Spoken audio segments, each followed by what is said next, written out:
ఒకే ఒకటి అడుగుతున్నా మిమ్మల్ని, ఛానల్కి సబ్స్క్రైబ్ చేసుకోవద్దు, నేను అడగట్లేదు కూడా. కానీ భారత్ మాతాకి జై ఒకే ఒక కామెంట్ దయచేసి వేయండి.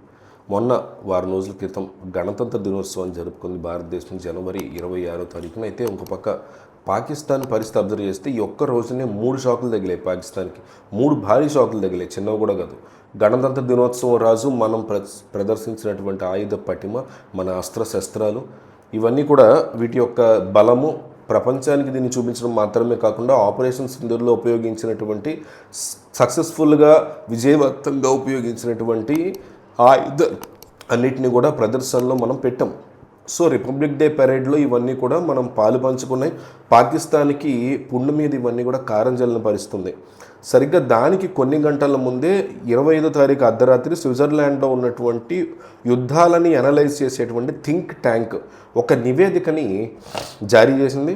అది ఆపరేషన్ సింధూని అధ్యయనం చేసిన తర్వాత భారతదేశం ఏ రకంగా యుద్ధాన్ని నియంత్రించింది, కంట్రోల్ చేసింది, పూర్తి అప్పర్ హ్యాండ్ని సాధించింది, భారతదేశం ఏ రకంగా పాకిస్తాన్ యొక్క వైమానిక దళాన్ని పనికిరాకుండా చేసింది, పర్యవసానంగా పాకిస్తాన్ పదే పదే శాంతి మంత్రాన్ని జపిస్తూ అమెరికా పాదాల మీద పడి సాగిల్లపడి చిట్ట చివరికి భారతదేశంతో ఇండియన్ టర్మ్స్ మీదే ఇండియా చెప్పినటువంటి విషయాన్ని అంగీకరిస్తూ యుద్ధ విరామాన్ని ఏ రకంగా అంగీకరించాల్సి వచ్చింది అనేది స్విస్ నివేదిక క్లియర్ కట్గా తెలిపింది. మన నివేదిక థర్డ్ అది కూడా యూరోపియన్ కంట్రీ ఇచ్చినటువంటి నివేదిక బయటకు వచ్చింది. ఈ రెండు చాలా అన్నట్లుగా 3వ చావు దెబ్బ అన్నిటికన్నా బలమైన దెబ్బ, చావగట్టి చెవులు మూయడం అని ఏదైతే మనం అంటామో అలాంటి దెబ్బ తగిలింది 3వది పాకిస్తాన్కి. యునైటెడ్ అరబ్ ఎమిరేట్స్ ఇచ్చినటువంటి, అంటే తోటి ముస్లిం దేశం ఇచ్చింది. పాకిస్తాన్తో సంబంధం ఉన్నటువంటి ముస్లిం దేశం, పాకిస్తాన్ అంటే తమ ఫండ్స్ కోసం ఎదుర్కొంటూ వెళ్ళేటువంటి దేశం సౌదీ అరేబియా. ఇందులో యునైటెడ్ అరబ్ ఎమిరేట్స్ పాకిస్తాన్కి చాలా పెద్ద షాక్ ఇచ్చింది. ఆ షాక్ ఏంటంటే ఆగస్టు 2022 నుంచి దఫాలుగా చర్చలు జరుపుతూ యునైటెడ్ అరబ్ ఎమిరేట్స్కి పదే ప్రధానమంత్రి స్థాయిలో, ఆర్మీ చీఫ్ స్థాయిలో వెళ్ళి ఇస్లామిక్ ఇంటర్నేషనల్ ఎయిర్పోర్ట్ నిర్మాణాన్ని నిర్మించేటువంటి విషయంలో ఒక ఒప్పందానికి కుదుర్చుకొని వచ్చింది పాకిస్తాన్. మొత్తం ఎయిర్పోర్ట్ నిర్మాణం చేసేటువంటి బాధ్యతని యుఏఈ తీసుకునేట్టు, పెట్టుబడులు పెట్టేలాగా, ఒక పాకిస్తానీ పార్ట్నర్ కూడా అందులో ఇన్వాల్వ్ అయ్యేలాగా ఉండేలాగా వీళ్ళు మొత్తం పనంతా యుఏఈ చేసేందుకు విమానాశ్రయాన్ని, అంతర్జాతీయ విమానాశ్రయాన్ని, ఇస్లామిక్ విమానాశ్రయాన్ని, విమానాలకి ఇస్లాంకి సంబంధం ఏంటో పాకిస్తాన్కి తెలియాలి. కానీ దీన్ని ఇంటర్నేషనల్ ఎయిర్పోర్ట్ పేరు ఇస్లామిక్ ఇంటర్నేషనల్ ఎయిర్పోర్ట్, ఆ పేరును కూడా పెట్టారు. ఇస్లామేతరులు దిగొచ్చా దిగకూడదు అనేది దాని మీద క్లారిటీ లేదు. ఎక్కచ్చా ఎక్కకూడదు అనేది పాకిస్తాన్ దీనికి జవాబు సంపరిస్థితిలో కూడా లేదు.